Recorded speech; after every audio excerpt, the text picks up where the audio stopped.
Hello दोस्तों, कैसे हो आप सब। स्वागत है मेरी इस न्यू वीडियो में। तो दोस्तों, आप सभी लोगों के कमेंट पर मैं लेके आ गया हूँ वो टॉपिक्स जो एग्ज़ाम के लिए बहुत ही ज़्यादा इम्पोर्टेंट है।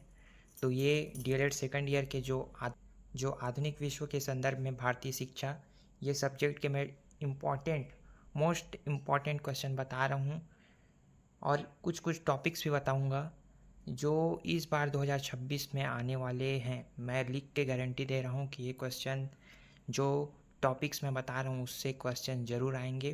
तो वीडियो को लास्ट तक ज़रूर देखिए। और तो दोस्तों, मैं कोई हवाबाजी नहीं कर रहा हूँ। मेरा डीएलएड में टोटल एग्रीगेट 85% बने हैं, जो बहुत ही अच्छे माने जाते हैं।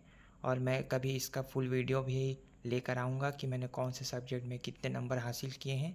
तो उस हिसाब से मैं अपने नोट्स के ज़रिए और मेरे 3-4 साल के प्रीवियस ईयर के क्वेश्चन पेपर एनालाइज करके मैंने ये वीडियो बना रखा है।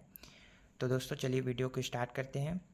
तो सबसे पहले हम देख लेते हैं आधुनिक विश्व के संदर्भ में भारतीय शिक्षा। तो इसमें जो मोस्ट प्रोबेबल मतलब आने लायक जो टॉपिक्स हैं, टॉप 15 टॉपिक्स मैंने इसको रखे हैं, जिसमें पहला है वैश्वीकरण और शिक्षा। इससे बहुत सारे क्वेश्चन आते हैं। दूसरा है राष्ट्रीय शिक्षा नीति, कोठारी आयोग, मातृभाषा में शिक्षा, लोकतंत्र और शिक्षा। लोकतंत्र और शिक्षा में क्या संबंध होता है, उससे बहुत सारे क्वेश्चन आते हैं। राष्ट्रीय एकता, औद्योगिकरण, इसमें बहुत सारे क्वेश्चन आते हैं। वहीं आगे देखा जाए तो शिक्षक प्रशिक्षण, जो एक शिक्षण में बहुत ही अच्छा कॉन्सेप्ट निकल कर आता है, उससे भी अच्छे क्वेश्चन बन कर आते हैं। विद्यालय प्रबंधन समिति, विद्यालय प्रबंधन समिति का गठन कब हुआ, इसमें कितने सदस्य होते हैं, इनकी क्या भूमिका होती है, वो सभी इम्पोर्टेंट है। ग्राम पंचायत और शिक्षा, प्रौढ़ शिक्षा, ये ज़्यादा इम्पोर्टेंट नहीं है, लेकिन वयस्कों में भी शिक्षा की बहुत ज़रूरत होती है, तो उसके लिए ये इम्पोर्टेंट क्वेश्चन बनकर आ सकता है। वहीं बात करें नेक्स्ट टॉपिक की, बच्चों का समाजीकरण, ये बहुत ही मोस्ट आईएमपी है, इसको आप अच्छे तरीके से पढ़ेंगे। शिक्षा के उद्देश्य, ये भी एमपी टॉपिक है, इससे बहुत सारे क्वेश्चन सामने निकल कर आते हैं। और बात करूं विभिन्न दार्शनिकों के द्वारा शिक्षा के बारे में, उसके शैक्षिक दर्शन विभिन्न दार्शनिकों ने दिए हैं। और भारत में भी बहुत सारे जो महानुभाव हैं, उन्होंने शिक्षा के बारे में बहुत सी अपने विचार व्यक्त किए हैं। तो उनमें ये 3 महानुभाव बहुत ही ज़्यादा इम्पोर्टेंट है, गांधी, विवेकानंद, टैगोर। इनसे एक ना एक क्वेश्चन ज़रूर आएगा, ये आप लिख के ले लो। वहीं बात करते हैं एमसीक्यू, जो बहुत ही ज़्यादा आपको नंबर प्रोवाइड करते हैं और ये स्कोरिंग होते हैं। तो इनमें आप आयोग, चाहे वह कोई सा भी आयोग हो जाए, कोठारी आयोग हो जाए, या बहुत सारे कमीशन निकल के आते हैं, उनका गठन कब हुआ, उनके सदस्य कौन थे, उनके अध्यक्ष कौन थे, इन्हें ये एमसीक्यू में पूछे जा सकते हैं। ये कौन से वर्ष में आते हैं, इन्हें भी पूछ सकते हैं। शिक्षा नीतियाँ, कौन सी नीतियाँ कब लाई गई, ये सभी चीज़ें आते हैं। विचारक के रूप में जैसे कुछ कथन दे दिया रहेगा और उसमें पूछेगा कि ये कथन किसका है, टैगोर, गांधी जी, बहुत सारे ऐसे एमसीक्यूज़ बनते हैं। वहीं लोकतंत्र से रिलेटेड एमसीक्यू पूछे जाते हैं, वैश्वीकरण से भी क्वेश्चन पूछे जाते हैं और औद्योगिकरण से भी एमसीक्यू क्वेश्चन पूछे जाते हैं। तो ये रहे कुछ इम्पोर्टेंट टॉपिक्स और एमसीक्यू के टॉपिक्स जो बहुत ही इम्पोर्टेंट हैं। वहीं बात करें, मैं एक गैस पेपर 2026 का लेकर आया हूँ आप सभी के लिए, जो बहुत ही इम्पोर्टेंट है। तो मेरे हिसाब से ये क्वेश्चन इस बार आ सकते हैं और मैं आपको ये विश्वास दिलाता हूँ कि जो मैंने यहाँ पर आपको क्वेश्चन दिए हैं, उनमें से 5 से 6 क्वेश्चन ज़रूर आएंगे अति लघुत्तरी में और दीर्घ लघुत्तरी में। तो बात करते हैं सबसे पहला अति लघुत्तरीय क्वेश्चन के बारे में। तो पहला क्वेश्चन है, वैश्वीकरण से क्या आशय है, वैश्वीकरण क्या होता है, इनके सब के बारे में लिखना है। और अति लघुत्तरी में 2 से 3 लाइन के ही आंसर आपको लिखने होते हैं, ज़्यादा डिटेल्स में नहीं लिखना होता।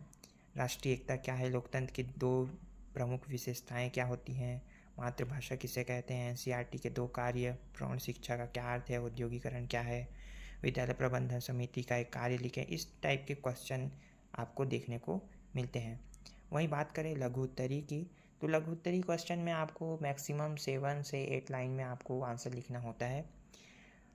तो बात करें क्वेश्चन की, तो इसमें पहला क्वेश्चन है राष्ट्रीय एकता में भाषा की भूमिका क्या होती है। भाषा से बहुत सारे क्वेश्चन निकल के आते हैं और इसे राष्ट्रीय एकता में जोड़ दिया जाता है।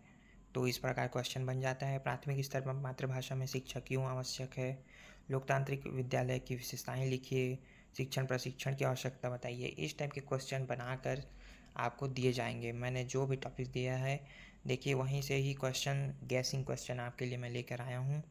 और बात करें कृषि विकास में शिक्षा की भूमिका स्पष्ट कीजिए। एग्रीकल्चर के सेक्टर में शिक्षा की क्या भूमिका होती है उसके बारे में आपको लिखना रहता है। बच्चों के समाजीकरण में विद्यालय की क्या भूमिका होती है। और यहीं पर एक और क्वेश्चन सामने निकल कर आता है कि बच्चों के समाजीकरण में परिवार की क्या भूमिका होती है। तो आप जब समाजीकरण का टॉपिक पढ़ेंगे तो इसमें से आपके क्वेश्चन बनने लगेंगे। वैश्वीकरण का भारतीय शिक्षा पर प्रभाव क्या है वो लिखिए। पंचायत शिक्षा के विकास में कैसे सहायक है। और वहीं मैं दीर्घ लघु उत्तरीय में आपको बता दूं कि इनमें से 3 से 4 क्वेश्चन आने की संभावना है। तो इसे आप बेहतरीन तरीके से अध्ययन करेंगे, जिसमें कोठारी आयोग, राष्ट्रीय शिक्षा नीति, लोकतांत्रिक मूल्यों की स्थापना में शिक्षा की भूमिका, मातृभाषा में ही शिक्षा की नींव है, कारण से स्पष्ट कीजिए, औद्योगिकरण का समाज एवं शिक्षा पर क्या प्रभाव पड़ता है उसको लिखना है, वैश्वीकरण के कारण भारतीय शिक्षा में हुए परिवर्तनों का वर्णन करना है। तो इस टाइप के क्वेश्चन आपको देखने को मिलेंगे और ये दीर्घ लघु उत्तरीय है। क्वेश्चन आपको थोड़े अच्छे लेवल पर लिखना रहता है। आप ज़्यादा से ज़्यादा 1 पन्ने या फिर 1.5 पन्ने के हिसाब से आप क्वेश्चन का आंसर लिख सकते हैं, समय अनुसार आपको जैसी सुविधा पड़े। औद्योगिकरण का समाज पर क्या प्रभाव पड़ता है, वैश्वीकरण के कारण भारतीय शिक्षा में हुए परिवर्तनों का वर्णन कीजिए, विद्यालय बच्चों के सर्वांगीण विकास का केंद्र है, स्पष्ट कीजिए। इस टाइप के क्वेश्चन आपको देखने को मिलते हैं। और एक क्वेश्चन आपको विभिन्न दार्शनिकों या फिर महानुभाव के जरूर देखने मिलेंगे, जैसे कि इस बार गांधी जी के शैक्षिक संबंधी विचार, ये आने के मोस्ट इम्पॉर्टेंट क्वेश्चन आपको मैं बता रहा हूँ। तो ये था मेरा गैसिंग पेपर 2026 के लिए। और जो महत्वपूर्ण टॉपिक हैं आधुनिक विश्व के संदर्भ में भारतीय शिक्षा, तो आप इसको बहुत ही अच्छे तरीके से पढ़ेंगे। और अगर आपको ऐसी वीडियो पसंद आए तो मुझे लाइक और शेयर सब्सक्राइब ज़रूर करें। और मुझे कमेंट में ये बताएं कि आपको कैसे पेपर हल करना है, उसके लिए भी एक वीडियो चाहिए तो कमेंट में ज़रूर बताएं। धन्यवाद।